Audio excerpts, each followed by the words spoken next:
Pakistan Islamic రాజ్యం అది. They have announced Pakistan is an Islamic nation.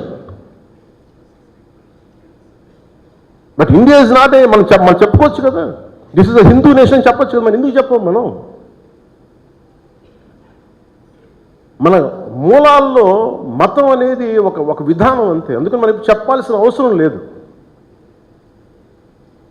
అంటే ఈ సందర్భంగా ఇది ఏ భాషలో తర్జుమా చేసుకుంటారో తెలియదు, ఇది కశ్మీర్ దాకా వెళ్తుందో ఇంకొకటికి వెళ్తారో తెలియదు, కానీ ఒకటే ఉగ్రవాదులకి ఒకటే సందేశం, ఇది వరకు లాంటి భారతదేశం కాదు, ఇది కొత్త భారతదేశం.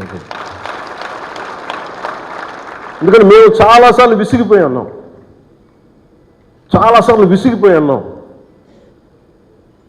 మీ ఇష్టానికి వచ్చి కాళ్ళు చంపుతానంటే ప్రాణాలు ఎలాగపోతాయి మాకు తెలుసు. As well as will fight and let our life go. దాన్ని సిద్ధపడే వచ్చాం రాజకీయాల్లో. పుట్టిన ఎందుకు వస్తాం? పదవులుగా. పదవులు లేకపోతే మనకి ఏమొస్తుంది? ఇంకా బాగుంటుంది పదవులు లేకపోతే, స్ట్రెస్ ఉండవు.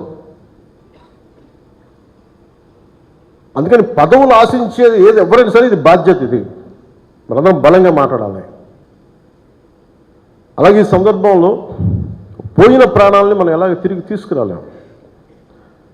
పెద్ద ఎర్నింగ్ మెంబరు చనిపోయాడు కుటుంబంలో, మధుసూదన్ గారి కుటుంబంలో. సో మనందరి తరపున, మీ అందరి తరపున, పార్టీ తరపు నుంచి ఆయనకి ఒక 50 లక్షల రూపాయలు ఆయన కుటుంబానికి అందజేస్తాం. నాకు ఎప్పుడు డబ్బులు వేసేట ఇబ్బందిగా ఉంటుంది.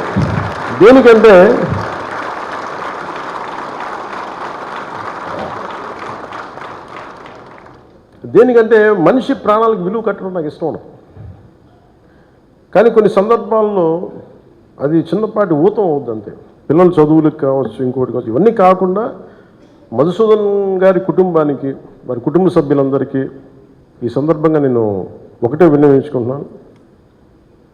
మీకు ఏ కష్టం వచ్చినా సరే మేము మీతో ఉన్నాం. ఏదో ఈరోజు ఒక 50 లక్షలు ఇచ్చి మిమ్మల్ని వదిలేయటం కాదు. మీకు ఏ కష్టం ఉన్నా సరే వాళ్ళకి మన పేషెంట్ నెంబర్స్ కూడా ఇచ్చాను. Any time you can reach out. మీకు ఏది అవసరం ఉన్నా. ఎందుకంటే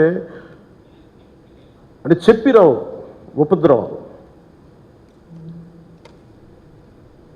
నాకు ఏమనిపించిందంటే, ఆ పిల్లోడిని మాట్లాడుతుంటే, మధుసూదన్ గారి కొడుకుని చూస్తుంటే ఒక్క సంఘటనకు పెద్దోడు అయిపోయాడు అబ్బాయి.